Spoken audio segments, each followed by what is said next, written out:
Hey guys! Hey. Welcome back to my channel! Look who I've got here! Today, first of all, his name is Andreas and today he's 2 weeks old and Demetri and I are here to talk about Birthing story. Yeah, my labor and delivery story and Andreas's birth story. So we just, as I was getting ready, I was like, you know what, let me watch Adriana's birth story. Yeah, that's crazy. And it's really insane. Like, I just feel like, wow, it was just like yesterday and now we're here with our second baby's birth story. So let's jump right into it. He was born on July 6th, 2017. Yeah. And yeah, like I said, 2 weeks today. And it was a very different experience because he was early. He was early by 9 days. Yeah, 9 days. So his actual due date was July 15, which was just a few days ago. Today's what, the 20th, so like 5 days ago. And yeah, we were not expecting him to come early, but we're actually really happy. Very happy it makes it easier early for us. because he was already full term, so there's really no like difference as far as like his development. But it was actually probably a little bit easier on me because he would have been a little bit bigger had he like stayed in there for another 9 days. So anyways, everything happens for a reason, and we get an extra 9 days because now Demetri's off from school. As you guys know, he's a high school teacher, so an extra 9 days together is great. I know. So anyways, like I said, we're gonna jump right in. So July 4th was my however many weeks appointment. 38, I guess. Yeah, 38. Because I was 2 weeks. Kind of, I don't know. Yeah, 38. Yeah, 38 weeks appointments. So I go in for my appointment with my main midwife. If you guys watched my previous birth story, I went with midwives and I went with the same midwife. I'm so happy that I could have the privilege to be under her care again because she's amazing. Yeah. I'll put down the link in the description bar of the actual Midwifery Clinic, are they called? Or yeah, if you guys are interested, if you're in Toronto, they're amazing. They're all great, but Karen specifically just has my heart because I call her my fairy godmother. So I had my appointment scheduled. I go in for the appointment and, just a regular checkup just to ask how you're doing, measure you, check the baby's heart rate, whatever. And she tells me that she's originally from South Africa. She's in her late 50s and she's been doing this for like 40 plus years. Since she was 18, so a long time. And it's just the sweetest lady and we're like friends. When I see her, it's just like we're just sitting there chatting. So I go in to see her and she tells me, obviously ask how's everything, blah, blah, blah. And then she says, listen, so my mom had a stroke and she's in like her 80s. And she's in South Africa and I have to go see her basically because she's calling for me. And obviously if it's your mom, like you're gonna drop everything and go because you never know what might happen, right? So, and I'm like, oh my gosh. She's like, yeah, I'm just going for a week, so you're not due for another almost 2 weeks. So she points to the baby and she says, you just wait there until I come back. I want to make sure that I deliver you. And I say, oh, it's definitely I would prefer her to be the one to deliver the baby, but you always have two midwives and the second midwife had a student, so you're always cared, like under care, even if one's not available, if both are not available, because the nature of the business is that they can all be in births or recovering from birth, sleeping and stuff. There's always somebody to take care of you. So anyhow, so she says, you wait in there, and then she finishes the appointment and we say, whatever, like obviously I would prefer her, but my second midwife was also great, Ainsley, and I just let it go. I'm like, okay, well, whatever happens, happens. If it ends up being you, great. If it's not, what can I do? So I leave the appointment and I could feel already like something was starting, but it was definitely not in labor or anything close to that. I could feel a little pain here and there, a lot heavier. It's just, physically very challenging. So Wednesday rolls around, so my appointment was on a Tuesday, and I don't even remember. Did I start feeling from the night before? It's like a blur now. It's really crazy. It's only been 2 weeks. That's why I wanted to film as soon as possible. Yeah, you did. That's right. That morning. Night before. That morning, yeah. Right? Yeah. Or that night before, that's right. You were saying that there's contractions it's crazy or something how you forget. Something, but right? not super painful. Not super painful, and it was different from Adriana, so you're like, that's why it was a little confusing whether it was like, preparing like Braxton Hicks, which we had a few weeks before Adriana, or the real thing. The real thing. Yeah. So anyways, to make the long story short, so the whole night, I guess in the morning, I was experiencing what I now know were contractions that I didn't know if they were Braxton Hicks or whatever. So did I call her in the morning? I did, right? Yeah. I called Karen, paged her. She calls me back, or I got a hold of her. I can't remember. And I tell her, like, I don't know what's going on. I'm feeling something, whatever. She's like, all right, well, keep monitoring, because they give you a sheet of paper that tells you, like, the contractions have to be this long and be this much apart, like, whatever it was, like 60 minutes long and apart, 5 minutes apart, or whatever it was, 60 seconds. Oh, sorry. 60 seconds. Obviously, you'd be in a lot of pain if it lasts for an hour nonstop. But But anyway, so just monitor and like, you know, let me know what happens. I'm like, would you like me if something starts to progress? Because I know she's and she was leaving on Thursday. Yeah. I forgot to mention that before. So I'm like, do you want me to just page Ainsley because I know you're leaving tomorrow? She's like, no, I'm still here until like my flight's at like 2:30 or 3:30 in the afternoon on Thursday. So you just page me. If something happens, you page me. I'm like, are you sure? Because I just feel bad, you know, she's going on the trip. Anyway, so the whole day I was in pain, right? Like on and off, on and off. It was definitely not. But the morning you had way more contractions, and then during the day it went away. That's right. See, right? I forget. Oh my God, seriously, yeah. It went away. Like Yeah. Because the night I actually couldn't sleep. That's right. I forgot. Oh my God, it's crazy. It's only been 2 weeks. That's right. And then in the morning, I literally thought we were having the baby like in like that morning afternoon because it was like really painful. I couldn't sleep at night. And then by the morning, they kind of subsided. I'm like, okay, well, I don't know. Midday. Yeah, because I remember actually with Adriana too, 2 nights before I was in pain at night, and then during the day the pain kind of wasn't there. So I'm like, oh, I guess the same thing is going on. But you know, and we don't know like from now that you're feeling this, how long till the baby actually arrives. It could go for another 3-4 days. Like who knows? It's just like, you know, you have no clue what's gonna happen.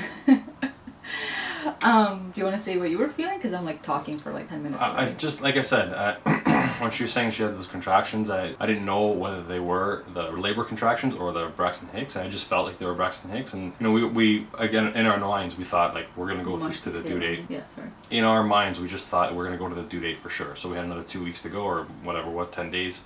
So I'm like, okay, well, this is just Braxton Hicks, so we don't have to worry about it. Let's just, you know, obviously monitor, see how it goes. The contractions weren't close to each other. They weren't long enough for us to even look at the sheet. So that's why we knew, okay, we're not going to freak out. So and again, during the day, we went away. And so like, okay, well, I mean, it not must completely. have been Braxton Hicks, right? Because remember in the afternoon when you came back, I was like, I had to lie down when you came back with all the stuff. Yeah, from but IKEA midday. and all that. Well, I came back from like IKEA Afternoon. like 4. Yeah. 5. So this is midday, 12 in the morning. Right. So it was like on and off. And yeah, so. Well, hold on a second, because sorry. I had to. That's actually a very interesting story, because once she had the contractions, she said, okay, I actually like, need to get my hairbrush. So broke.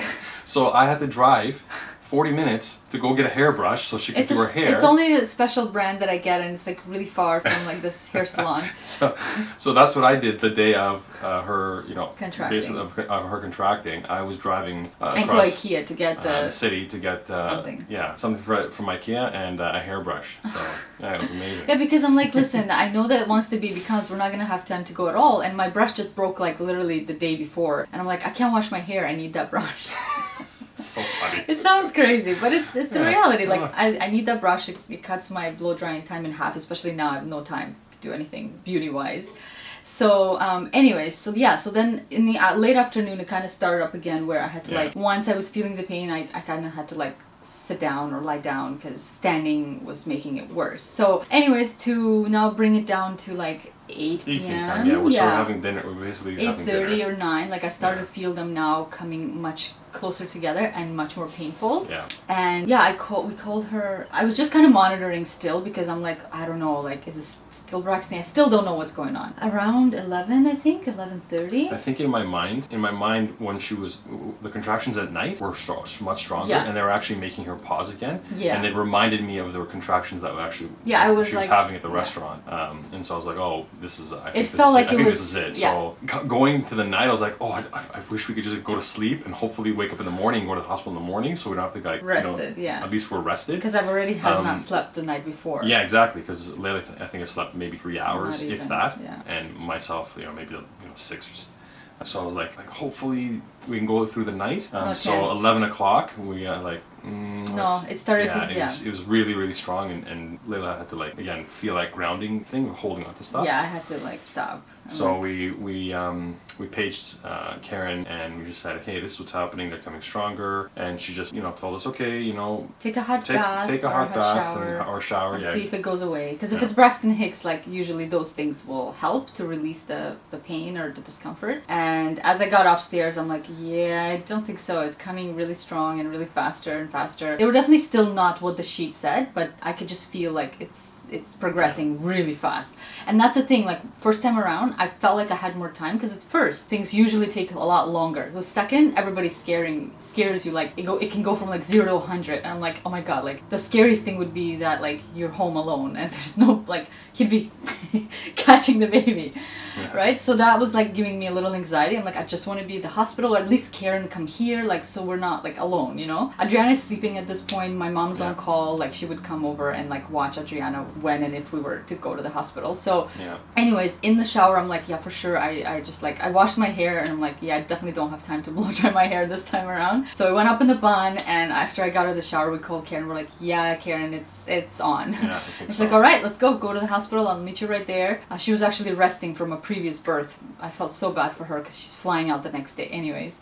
So we get to the hospital at what, 1 o'clock or something? Yeah, so I still have the ticket from the parking ticket, so it was 1 o'clock exactly. 1 a.m. that we got to the a little bit early, but by the time you park and this and that. Anyways, minor details. So we get to the hospital, we go upstairs, and we were taking guesses in the car how far dilated I was, or how much dilated I was. And I was like, I feel like it's a lot more, but I'm like, I'm just gonna not like make myself too excited. I'm like, I don't know, 6 or 7. What did you say, 8 or 9? Yeah, 8 said 8 or 9. 8 or 9. She checks me. I'm 9.5 centimeters dilated.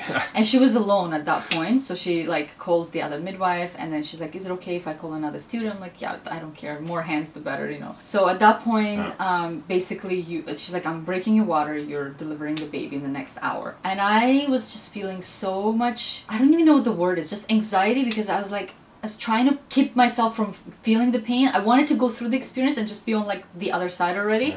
Because who wants to feel pain? Like, I know what this pain is gonna feel like, and it's the worst pain ever. Because again, if you guys don't know, previously I had a drug-free birth, like no medication, and this time around I was planning on doing the same. So you know, I know what it's gonna feel like, and it's not pleasant. It's not a walk in the park. But I kept visualizing like the end result, like baby in my arms, like that final push, and then they put the baby on you. I just kept visually bringing myself back to that point, like being there, and just kind of being like, you know, it too shall pass. Everything passes. I'll get through it. It's fine. I just like internally I was like, I just want to go through it so fast and like get it over with, you know. And I can't remember what time they got there. 2? The other midwives? 1:30? No, later. 2. No, before that, because just a bit before 2 o'clock. Yeah, I wasn't even keeping track of time or anything. I was just like really in my own. And again, like similar experience as far as like when I was feeling the contractions, I needed to be on the ground, like. I kind of would go on like my knees and then put my arms down, like just to feel grounded. For some reason, like that's the only position that kind of made the contraction feel a little less intense, I guess. And then sometimes at the beginning when they were just starting out, it helped when you were like massaging my lower back. But then afterwards, it's like nobody touched me, nobody talked to me while it's happening. Let me just go through it. So in my mind, again, if you guys know, the first time around I did hypnobirthing, and this time around again I was really trying to just. But what hypnobirthing is just a way to keep your mind calm and visualize the outcome that you want, which is a healthy baby, a fast, pain-free as it can be delivery. And yeah, so I kept doing that and just like trying as much as I can just to breathe through it and just, you know, do all the techniques that hypnobirthing kind of prepares you or teaches you for the birth. So yeah, so the other midwife comes, Ainsley, and then the student comes. They finally break my water, and you know, you think that this time around, because the first time, once they broke my water, I went basically just like straight into like the contractions, ready to push, right? So for some reason, it just felt like it was the contraction stopped. Contractions slowed down, like, and weird. Basically once you're 10 centimeters and water's broken, you get this really strong urge. With each contraction, you get a strong urge to push, and that's how you are able to get the baby out. So this time around, I would get the I would get the contraction, but I didn't have that urge to push, and you can't really just push without the urge to push. So you did. yeah, I was pushing, but it was just like your body's not helping you, you know what I mean? Whereas like when it's that strong contraction anyway. So again, to make the long story short, I'm pushing, he's already kind of like, you could see the head, I guess, right? Yeah, this time it was way different. Like what Leyla was saying for the first video, when she was pushing, there was no movement. The baby, she can feel inside, there was no movement. Yeah. But this time you can actually see the baby was like progressing very quickly. Like you see the baby as it's coming through, the skin, obviously, her body was expanding, and you can actually see the baby's head like basically pushing it. So she would push and it would come like a centimeter, and then again another centimeter. So he was basically crowning in like, I don't even know, like 20 minutes, like so quick.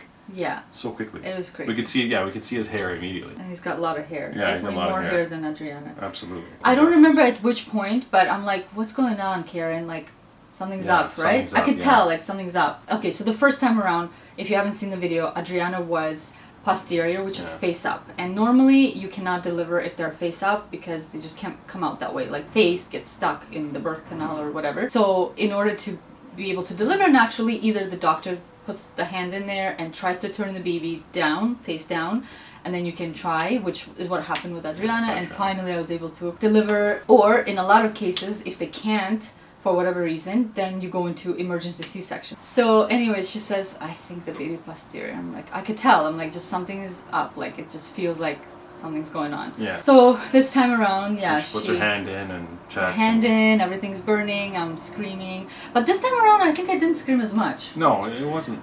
Because now I feel like I'm like getting, definitely not an expert at birthing, but like I felt like I was getting the hang of the technique, because it's very important to push properly, where you're not like, because the first time around I was screaming through the push, which is actually you're wasting that energy as the contraction and the push is happening. You're supposed to just kind of like, if you're on your back, you kind of like, your legs are up obviously, and you kind of put your chin down and you just like push into your bum basically as if you're pooping, and you just like push down in there and try not to scream basically. You just like that kind of. So I kind of got that, and that I think helped to progress the labor much faster. Yeah, he was moving. Because I was screaming after or like in between or whatever, but I felt like I was just like, I got the technique, which I think helped me a lot. And yeah, so she goes and she does her thing and she says, yeah, I turned him. So then I don't know, I kept pushing this and that, whatever. Finally, I think 40 minutes after, since we started to push and like they broke the water, with that final push, it comes out, yay!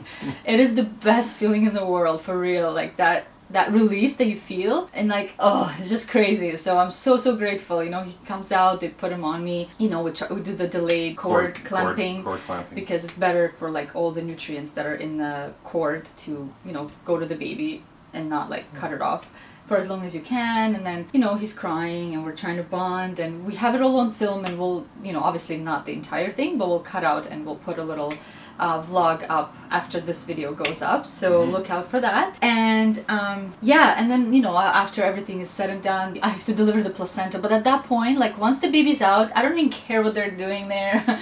You know, they're like pushing on your stomach because they gotta, like, you know, obviously deliver the placenta and like clean you up. She was checking to see if I had any tears.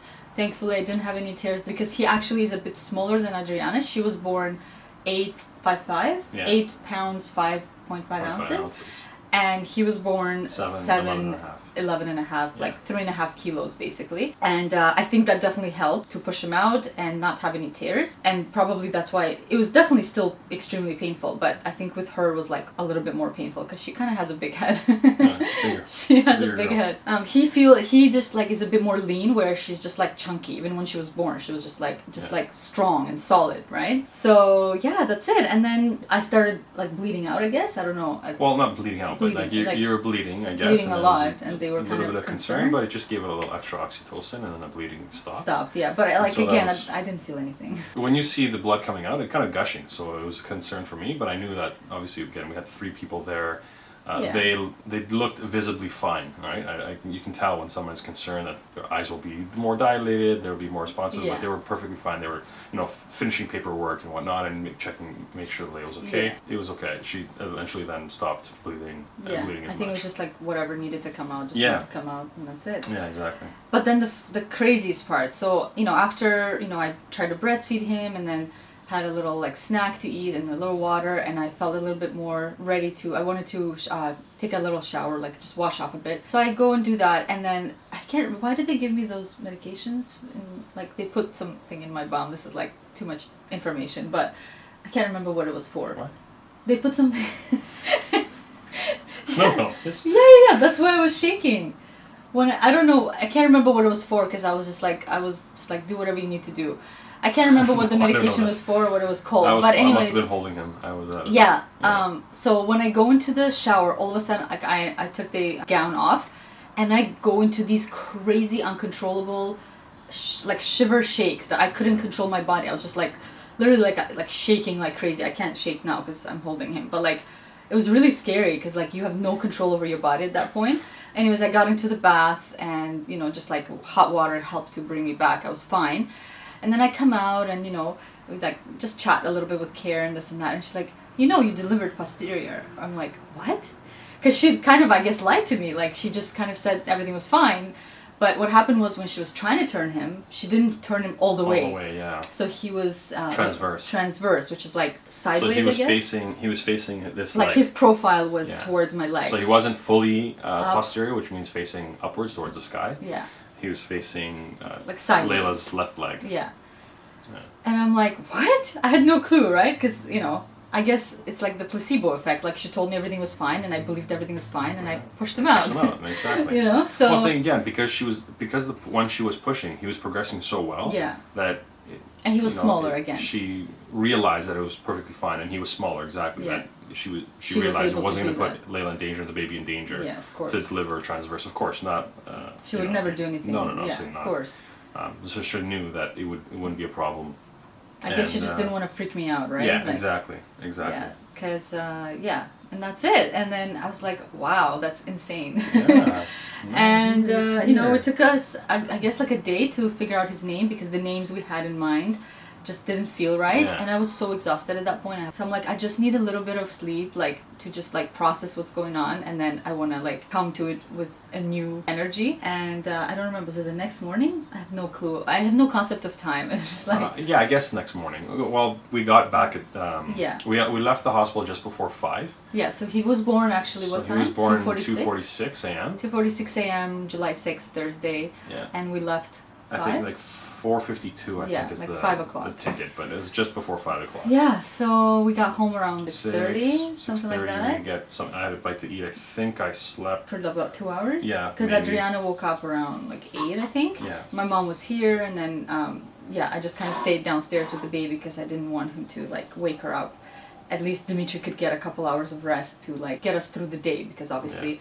When Adriana is up, you know, she needs to be taken care of and everything. So yeah, it's been definitely an adjustment, but that's like a whole other video. That's not part of the birthing But the story. name. Yeah, but the name, exactly. Afterwards, we were sitting down and I said, okay, you know what? I I actually looked at a couple more names that I like, you said, right? Yeah, I told her that I looked at a couple more names. And the first one he shows and me. the first one I showed her was Andreas. Yeah, and I'm like, I love that name, but you do know that my ex-boyfriend was named Andre, right? He was like, I don't care. Yeah, Andreas is Greek. It is a different name. It's a different name, but it it's definitely... Andrew. We don't have an Andre in Greek. It's not. Yeah, anyways, it is a different name. It's not. In my mind, they're not the same. They're not the same. They sound similar, which again, I don't care. Yeah, but I could care less. So. Yeah, so, and for me, it really doesn't make a difference, you know, what was in the past was in the past, and that was beautiful when it was there, and now this is, you know, this is my new reality, and the name really felt like it just fit him, like, because everything else that I felt like was going to be the right name just didn't feel right once he was born. And once he said Andreas, we, like, looked at him, and, like, Andreas, like, it really suits him, like, I feel like... It's really funny, because actually, Leyla wanted to have names that kind of, not were similar, but... You know, I didn't want that. It was Adriana, because Adriana and Andreas, they're pretty close. They're very similar. But and so I myself was like, no, like if you take a look at my list, I don't think I even have any A names on them. No. Although my list is amazing, it's very funny. You can make a video. Yeah, I'll make my own video about that. But when I saw Andreas, I'm like, I knew it fit him perfectly. It just felt right. And it just felt right. It just felt right. Exactly. So it's Andreas Yanis Xaroulis. Yanis is my dad's name, and so I put that as his middle name. Yeah. Yeah. So that is basically it, and we did talk about for 30 minutes still. Yeah. So we just love to talk to you guys. That's what it is. But anyways, so that is Andreas's birth story and my labor and delivery story. Thank you guys so much for watching, like always, and supporting, and all of your lovely messages on Instagram and everywhere else. And we are so grateful. We feel like you're just like our extended family out there in the world. And we're just excited to have him in our lives, and so blessed to be a family of 4 now. Yeah. It's definitely an adjustment, but we're doing pretty good, I think, for 2 weeks. And we're definitely going to be sharing a lot more vlogs, because they grow up so fast, and I literally want to just like capture every second, because now more so than ever I like reminisce about Adriana so much more when she was a baby, because it just goes so by, it just goes like quickly, like so fast. Yeah. So I want to vlog a lot more, just our day-to-day stuff, real life, you know, tantrums and all. So that's it. Thank you so much for watching. Look out for the birthing labor delivery vlog coming soon, and we'll see you in the next video. Right? All right. Thanks for watching. Bye. Bye. Mwah. Love you. Bye bye.